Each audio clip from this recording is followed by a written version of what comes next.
Thank you, Mr. Loya. So we'll call the meeting to order, and we'll begin by introducing ourselves. I'm Tim Pitts with the City of Las Cruces. We'll start down on my right. Good afternoon, David Armijo with SCRTD. Richard Hanway with City of Las Cruces Road and Transit. Daniel Sombrano, Doña County Roads. Kyle Arndt, proxy for Tim Arndt, excuse me, Tony Trevino, City of Las Cruces. Mike Garza, Doña County Flood Commission. Tammy Dion, EBID.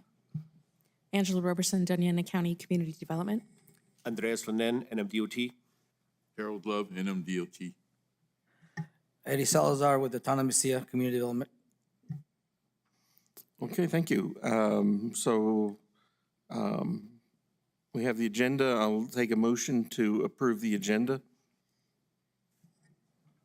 Michael Garza, so moved. Andreas Lenin, second. Yeah, motion and a second. All in favor, say aye. Aye. Any opposed? Okay, we approve. Next, we have the approval of the minutes. Again, I'll take a motion to approve the minutes from March 6, 2025. Harold Love, so move. In a second. Mike Garza, second. Okay, motion and a second. All in favor of approving the minutes, say aye. Any opposed? No. Okay, next item, public comment. Do we have any comment from the public? Nope, doesn't look like it. So we'll move on to our action items. Item 5.1, prioritization of the Mesilla Valley MPO Transportation Project Fund applications. And I'm going to guess Mr. Loya is presenting. Good afternoon, members of the TAC. So Dominic Loya from MPO staff. So we received two applications for the Transportation Project Fund.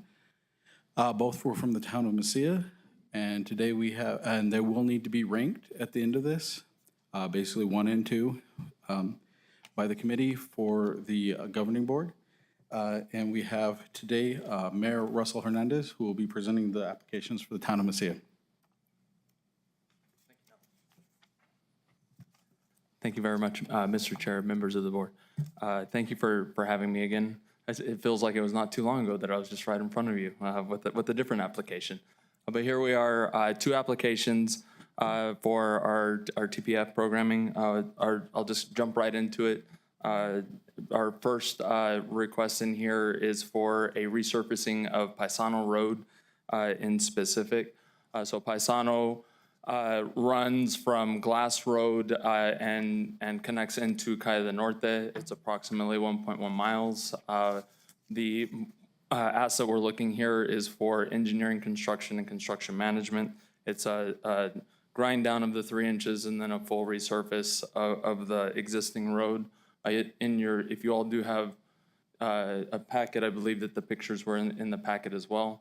What we're asking on this is for $670,772 from DOT with a town proportional match of $33,539 in that set. I will note that in the packet in general through the PFF that we went through for the project feasibility, we did have a couple of things that we were going to be fixing on the application. Per the recommendations of the reviewing committee. And so when we submit the full packet to the board, all of those recommendations will be completely committed and done. So this is our first project that we are requesting. Are there any questions on this project? Any questions? Andreas Lenin, Mr. Mayor, thank you for presenting. Quick question, I'm going through the agenda. There was in the pictures, photos provided with your application, there's some extreme erosion outside the roadway prism. In your application, do you think you potentially would need temporary or permanent right-of-way for future maintenance on this? You know, so I will note on that, the erosion that you see there, because that road does go along an EBID drainage ditch on that side. I did, part of that breakup in there was because we did have last year, there was a vehicle that hit a fire hydrant and it kind of blew out the back end of the drain, and that's probably one of the biggest spots that you see in those pictures. But I did speak with members of EBID about us and what's required to get that repaired. It's separate from this project completely, and what goes on with that, because we're just focusing on the roadway in specific on that. But that will be taken care of on our part as well, while we're in the area, so. Thank you for that. My recommendation would only be to mark others in case there would be the need for some acquisition in there. You got it. Yes, sir, thank you. Any other questions? Okay. Thank you. Next project that we're looking at is for Calle de Sur widening. You'll notice on the map that we have here, there's two spots that are kind of highlighted. The one in red would be a continuation of a sidewalk to continue down where it is from at the school at La Mesilla Circle, continuing down to Calle de Oeste, and then the blue that you see on the map in specific would be the road portion that would be what we're looking at the widening for in specific, which would be Calle de Oeste to Snow Road. This is a request for planning and design only, and in this planning and design, we would have engineering be looking at other improvements to be completed into this project that does include the roadway, any potential drainage, and the mobility design of actually including a sidewalk that extends the entire way down, or some sort of multi-use path, or whatever may come out of community meetings with that in that side there. The expected width of the roadway overall is going to be 24 foot. As I mentioned, sidewalk, multi-use path, bike path, depending upon right-of-way availability. I have been in contact with the landowners that have, because on this road there's communal ditches that run along both sides of the road, similar to the university project, if you will, that you all are working on a little bit farther south. I have been in contact with those landowners and receiving letters of support that will hopefully be included in the packet when we get that going. Also in contact with the EBID for specific widening of the acequia and getting that taken care of, and that's a little bit farther down towards Snow Road, and that will be included in the overall packet as well. And then, of course, where it dead ends into Snow Road, we're hoping to get that letter of support there as well in this packet. And overall, and like I mentioned, this is just for the planning and design of this and looking at the feasibility of what we can actually get completed for this area in continuation. Looking at a total project of $102,586.36 with a town proportional match of $5,399.29. And with that, I can stand for any questions. Andreas Lenan, Mr. Mayor, same comment. Since this project potentially has the potential to go outside your existing right-of-way, just mark others. You have 3 years to spend these funds if awarded. So after you know where your design is, it would be a good time to look into potential right-of-way needs. Okay. So you're ready for construction in the time to come. That's the goal, you know? I don't know if you've driven down that road lately, but I live at the very, very end, not on that road, but near that intersection. Just my kids even say, "Dad, what are you gonna do with this?" And so I'm like, we'll figure it out, you know? Well, maybe one day. But any other questions? Sorry. Mr. Chair. Thank you. Mr. Mayor, thank you for your presentation. I just want to commend the application. It's an excellent project and it's very much needed. I also live in the area. And one of the things, not only roadway improvements, but safe pedestrian connectivity along that roadway is desperately needed. And so I would just add a comment that if you're awarded and you get to the design phase, that I would seriously consider with your design team the notion of a continuation of the multi-use path all the way down the roadway, or some sort of design intervention that accommodates that level of use, connecting to the university multi-use path, and the potential for maybe something on Snow Road in the future that would connect to your existing trail on Calle Norte. So then you'd have a full connection from the university all the way to the Rio Grande Trail. Thank you. Great minds think alike. Thank you. Any more questions or comments? Mr. Chair, Andres, and then one more time, between the two projects, which one is your priority? So and thank you, Mr. Chair, and members of the committee for asking that specific question. You know, in going through our PFF planning phase and getting the feedback, and really out of all honesty, this being my first time going through this as well, the recommendation was to go, as it is noted right now, with the resurfacing as priority number one, and then the planning and design as priority number two on that. And I think that's a great way of looking at that. Okay, and I would entertain a motion that might have a recommendation of ordering in it.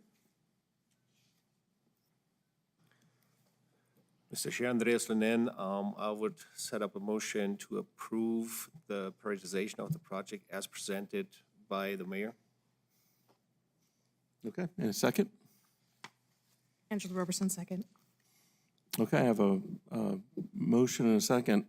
Do you have something to say, or you're guarding the podium? Okay, any other comments before we vote? No? Then I'll go for a vote. All in favor, say aye. Aye. All opposed? So it looks unanimous. We'll go with the Paisano and then the Calle de Sur, right? As second. Good luck, good projects. I'm looking forward to seeing them done. Thank you very much. Okay. Action item number 2 is amendment to the federal fiscal year 2024-2029 Transportation Improvement Program. Again, Dominic. Thank you, Mr. Chair. Dominic Loya for MPO staff again. So we do have some tip amendments. Starting with LC 00380 for federal fiscal year 26. This is, lead agency is NMDOT. This is on the I-25 capacity study. It is adding preliminary engineering funds for this year from the STIP Flex in the total of $299,040 with a match from the road fund of $50,960 for a new project total of $7,217,188. And this project will have an effect on performance measure 1, safety targets. Then we have LC 00382 for federal fiscal year 27 and 28. This is the Angler Interchange ramp construction. That includes guardrail replacement, drainage improvements, and lighting. Is moving funding from federal fiscal year 28 to federal fiscal year 27 in the amount of $854,400 from the National Highway Fund, and then from road funds, $145,600. There is no change in the total cost, and this project will have an effect on performance measures 1, safety targets. Then we have LC 00530. This is for federal fiscal year 26 and 27. I apologize. That's not on there. This is for medium concrete wall barrier and lighting project. It is to add flex funds in the amount of $1,281,600 with a road fund match of $218,400 for a total of $1.5 million. And then it will be to remove $10 million from federal fiscal year '27 to zero that out at this time. This project will have an effect on performance measures. One, safety targets. And then we have a TL 00160. This is for SCRTD. This is the sub-allocation for operations. This year, the sub-allocation is $25,833 with a local match of $25,833 for a total of $51,666. This project will have no effect on the current performance measures. BPAC did recommend approval at their last meeting. MPO staff is requesting that TAC recommend approval to the MPO Governing Board for this series of TIP amendments. I will now stand for any comments or questions. Any comments from the board? Doesn't look like it. So I'll entertain a motion to recommend approval. So moved, Harold Love. And a second. Michael Garza, second. Okay, I have a motion and a second to recommend approval on these changes. All in favor, say aye. Aye. Any opposed? Okay, we pass that amendment. Okay, item number 6 is discussion items, and we have a presentation on the Metropolitan Transportation Plan 2050. And we have Mr. Loya to present. Thank you, Mr. Chair. So we are coming up on the end of the Metropolitan Transportation Plan 2050. It will just be called Metropolitan Transportation Plan 2050. This is simply due to that it is going to extend mobility 2045. So as everybody knows, that the MPO serves as a regional transportation planning and decision-making for Central Doña County, and it maintains federal funds eligibility for Central Doña County. So it does, everybody knows the boundaries: Radium Springs in the north, Tabrino in the south. West is the west to just past the airport, Las Cruces International Airport, and then the San Augustine Pass marks the eastern boundary. And the plan is to serve for the next 25 years. So as I said before, this will just be an update to Mobility 2045. And this is due to conditions outside of member jurisdictions' control, because many of the goals and projects that were advanced in Mobility 2045 have not moved forward as fast as everybody would have liked. So many of those projects are still either ongoing or just beginning now. And due to those conditions, slow down other projects that were in the pipeline behind them. And that's because of rising costs, as well as some of the issues in 2020 with COVID and things like that, which caused which caused inflation and a few other problems, supply chain problems. So a couple of the changes, the major changes in this, because the study was done for the Las Cruces Innovation and Industrial Park, and the recommendation was not to advance a rail line due to cost and the lack of infrastructure already existing in the industrial park doesn't support rail. So that one has been basically removed. And then we also changed projection for future costs for maintenance. They were removed just due to fluctuations in material costs. As we said, we have no idea. We saw huge inflation over the last 5 years. So it is one of those things of trying to predict how much things are going to cost in the future right now is just, it's just one thing that we can't control for. So we did update the vehicle miles traveled, which Mr. Vingy actually found a mistake in the federal database and got them to change it. So that was one of the good things that came out of this. Then Any projects that you do see in here that have a total amount on them, those are basically projects that the money has already been either obligated for. Of course, those project prices will change as it goes along, but they are already in the tip. So that is why you'll see actual funding to them.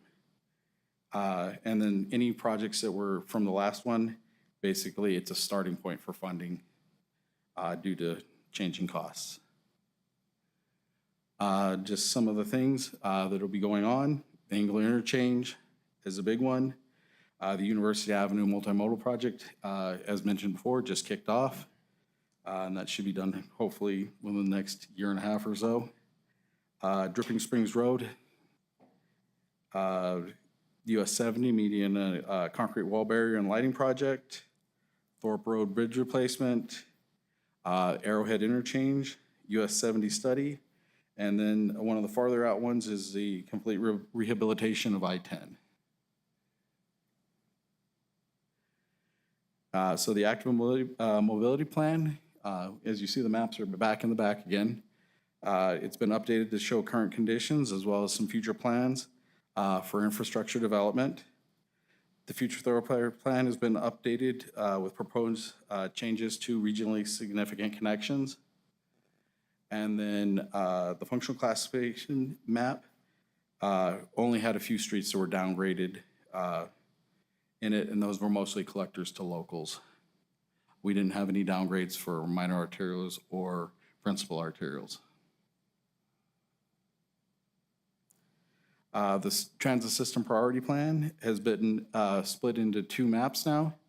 One is for Roadrunner Transit, so for Central Doña County, and the other is for SCRTD. And they reflect current conditions and will be updated when long-range transit plans are completed and updated. And then the truck route map had a couple minimal changes in the county. One was just to remove Roadrunner Lane, which is just north of us here from the map, as it is too small of a facility to accommodate large trucks. If anybody has any comments or anything after this, please feel free to call me or email me. And I will now stand for any comments or questions. Okay, do we have any comments or questions on the MTP? I'm just curious, what was the error? What was the error that we found? The error was they actually duplicated a column, so it pushed everything down one column. And so you couldn't read it. So you couldn't read the total. So Okay. I'll let Ms. Pravingi explain.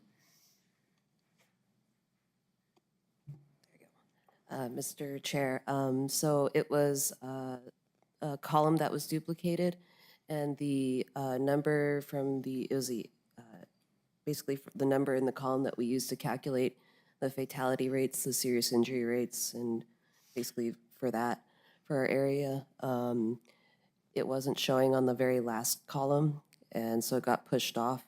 And there was actually I believe one morning I was getting ready for work and I had the news on, and Albuquerque had reported I think it was their fatality rate in the area, and the number seemed off, and I was like, okay, that's weird. Usually it affected their numbers, and then when I was calculating our rates, the number was completely off from the previous years.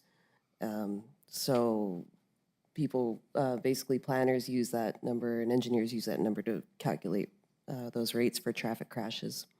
Interesting, so actually a pretty significant problem. You're still able to use the chart, but the problem was, I mean, if you know how to read the chart, you just add up the numbers and you use that total to calculate the rates. But if it was just for a quick glance, the number, it was the wrong number, so. Interesting. Well, thank you. Good job. Thank you. Anyone else? Anything else?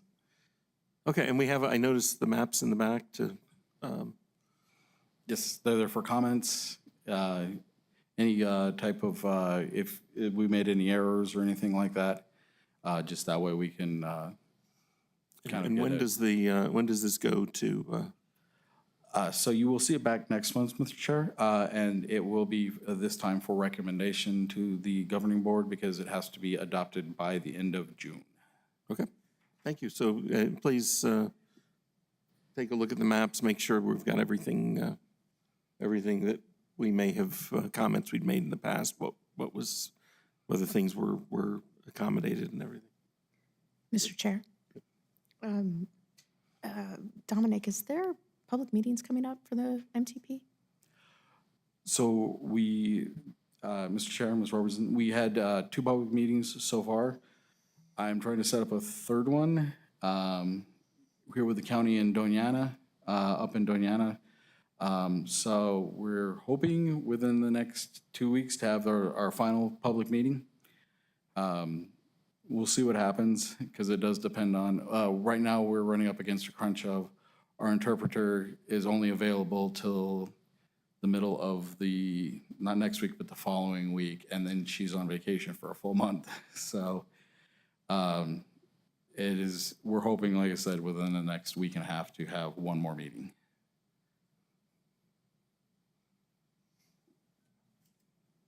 Okay, thank you very much. So that moves us to committee and staff comment, item 7. So I'll start with the jurisdictions, City of Las Cruces. Do we have any updates that, I'll let Kyle handle that. Yeah, we got a couple updates. Cortez Drive is still in construction. That's up on the East Mesa between Porter and Dunn. I believe that construction is extended through about June of next year. East Madrid, that project has started in construction. In fact, East Madrid right now is closed just west of the Trevitz intersection. So work on that that vital project to connect further sections of Madrid up to Trevitz with trails and sidewalks is finally moving forward. We have a project on Melindres that is fixing to go out to bid here next month. That's on Melindres from Hadley up to Picacho. That'll be a full reconstruction with new sidewalks. The Loman and Walnut MAP grant, and that's a new signalization project to increase efficiency of the operations of that signal. That's at 30% design presently. And we have an older MAP grant for the reconstruction and signal upgrades at Telshore, Trevitz, and Spruce. That's currently at 95% design, but we haven't secured all the funding necessary to move forward for construction. That's all we have. Okay, thank you. Doña County, one of representatives, yeah. Okay, Doña County Roads, Daniel. We completed all our chip sealing in the Doña Village area, and so they'll be striping in the next couple of weeks. Smith and Aguirre repaved Camino Real, a certain portion towards Doña School, and that will also be striped at the same time. Those are the 2 major things, and also installing sidewalks in the village of Doña has started and will continue for the next couple of months by Smith and Aguirre. Okay, thank you. Thank you, Mr. Chair. Angela Roberson, Doña County Community Development. Doña County, in partnership with the state of New Mexico, is hosting some meetings on Friday and Saturday this week associated with the Rio Grande Trail. So on Friday in the village of Hatch from 12:30 until 2:30, the team will be at Sparky's Burgers and Barbecue. And on Saturday, during the Cinco de Mayo fiesta, the team will be on the Mesilla Plaza for open house to discuss all things Rio Grande Trail. So come out and talk to us about any ideas and how to implement the trail in southern New Mexico and any information, any concerns, things of that nature. So thank you. Okay, thank you. Town of Mesilla, do we have a? In town of Mesilla, Eddie Salazar, just to echo what was mentioned, we are having a meeting tomorrow, 8:30 in the morning with the Rio Grande Trails. Also about Cinco de Mayo, Mesilla is going all out as they always try, and I invite everybody to stop on by and have a good time. That's all I got. Okay, thank you. Las Cruces Public Schools, do we have a representative? I don't think, no. Roadrunner Transit, Richard. Thank you, Mr. Chair. As you all know, Mike Bartholomew just recently retired off the board, and I've been appointed as his replacement. Right now, the biggest things that we're doing are hiring. We have 6 vacancies on our fixed route. We had 2 retirements yesterday. So luckily, we've already have 6 applicants that we've interviewed that have CDL. So hopefully, we'll get staffed very quickly. Thank you. Okay, and SCRTD. There we go. David Armijo, SCRTD.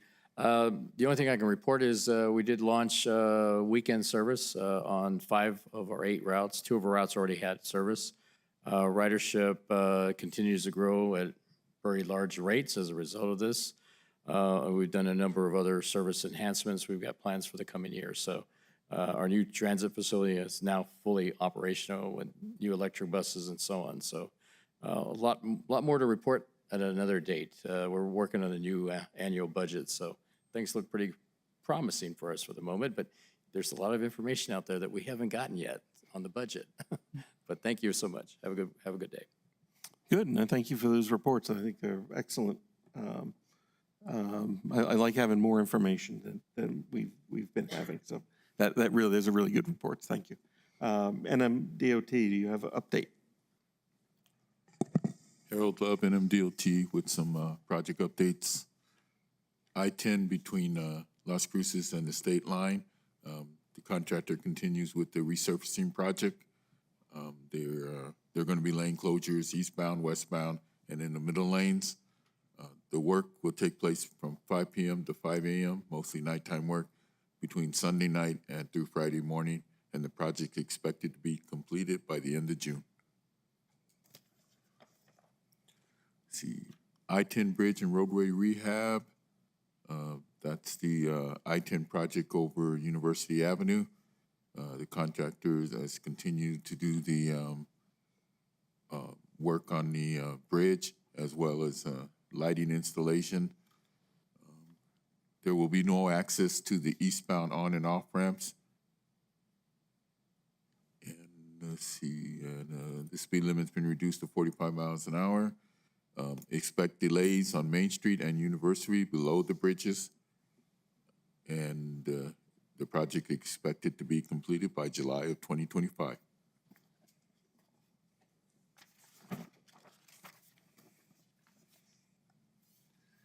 See, the US 70 roadway rehab project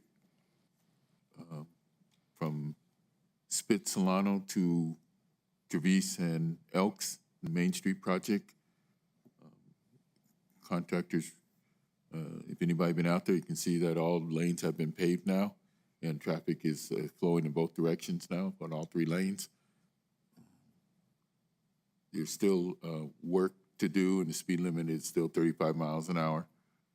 And the contractor is hoping to be finished by May of this year. And then the last project is our New Mexico 101 University Avenue Multimodal Project. This is the project that on University Avenue between Main Street and Avenida de Mesilla. There's only 1 lane in the westbound traffic that's open right now. And the contractor continues to work for Monday through Friday, 7 a.m. to 4:30 p.m. And they're looking to be completed by the fall of 2026. And that's all. Okay, thank you very much. MPO staff, you have updates? Staff does not have any updates. Okay. That brings us to item 8, public comment. And again, I'm going to rely on our one public who's not really quite public. We will then go on to our last item, which is the adjournment. Take a motion. Michael Garza, so moved. Second. No one wants to second? Angela Gill, second. Angela Roberson, second. Thank you. So we have a motion and a second. I will take everybody leaving as our, saying aye.